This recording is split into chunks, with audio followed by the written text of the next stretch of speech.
ನಮಸ್ತೆ ವೀಕ್ಷಕರೇ, ನಾವಿವತ್ತು ಕಡಲೆಕಾಯಿ ಪರ್ಸೆ ಮಲ್ಲೇಶ್ವರಮಲ್ಲಿ ಇದ್ದೀವಿ. ಪ್ರತಿ ವರ್ಷದಂತೆ ಈ ವರ್ಷವೂ ಕೂಡ 8ನೇ ವರ್ಷ ಕಡಲೆಕಾಯಿ ಪರ್ಸೆ ನಡೀತಾ ಇದೆ. ಸಾಕಷ್ಟು ಜನ ಬೆಂಗಳೂರಿಗರು ಕಡಲೆಕಾಯಿ ಪರ್ಸೆಯನ್ನ ಬಂದು ವಿಜೃಂಭಣೆಯಿಂದ ಆಚರಿಸ್ತಾ ಇದ್ದಾರೆ. ನೋಡ್ತಾ ಇರ್ಬೋದು ನೀವು, ಸಾಕಷ್ಟು ವೆರೈಟಿ ಆದಂತಹ ಕಡಲೆಕಾಯಿಯ ವ್ಯಾಪಾರಸ್ಥರು ಬಂದು ಕಡಲೆಕಾಯಿಯನ್ನ ಮಾರ್ತಾ ಇದ್ದಾರೆ. ಸಾಕಷ್ಟು ವೆರೈಟಿ ಆದಂತಹ ಕಡಲೆಕಾಯಿ ಸಿಗ್ತಾ ಇದೆ.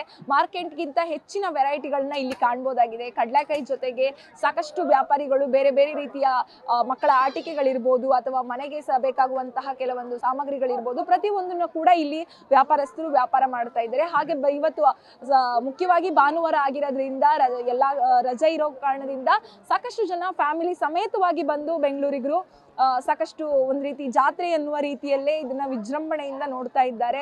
ಹಾಗೆ ಸಾಕಷ್ಟು ಜನ ಎಂಜಾಯ್ ಮಾಡ್ತಾ ಇದ್ದಾರೆ. ಫ್ಯಾಮಿಲಿ ಸಮೇತವಾಗಿ ಬಂದು ಒಂದು ಪೀಕ್ ಪೀರಿಯಡ್ ಅನ್ನೋ ತರ ಎಂಜಾಯ್ ಮಾಡ್ತಾ ಇದ್ದಾರೆ. ಸಾಕಷ್ಟು ಜನ ಬೇರೆ ಬೇರೆ ರೀತಿಯಾದಂತಹ ಕಡಲೆಕಾಯಿಗಳನ್ನ ನೋಡಿ ಸಾಕಷ್ಟು ಖುಷಿ ಪಟ್ಟಿದ್ದಾರೆ.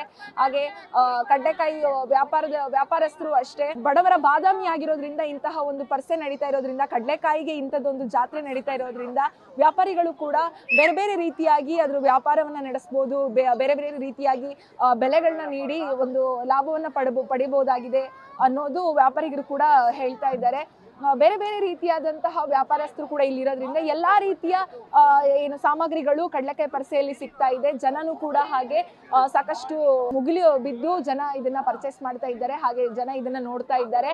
ಬೇರೆ ಬೇರೆ ರೀತಿಯಾದಂತಹ ಆಟದ ಇದು ಕೂಡ ಇಲ್ಲಿ ಸಿಗ್ತಾ ಇದೆ. ಅಂತಂದ್ರೆ ಏನು ಜಾತ್ರೆಗಳಲ್ಲಿ ನಾವು ಜಾಯಿಂಟ್ ವೀಲ್ಗಳನ್ನ ಮತ್ತೆ ಮಕ್ಕಳಿಗೆ ಆಟ ಆಡುವಂತಹ ಒಂದು ಏನು ತೂಗು ಉಯ್ಯಾಲೆಗಳನ್ನ ನೋಡ್ಬೋದಾಗಿದೆ.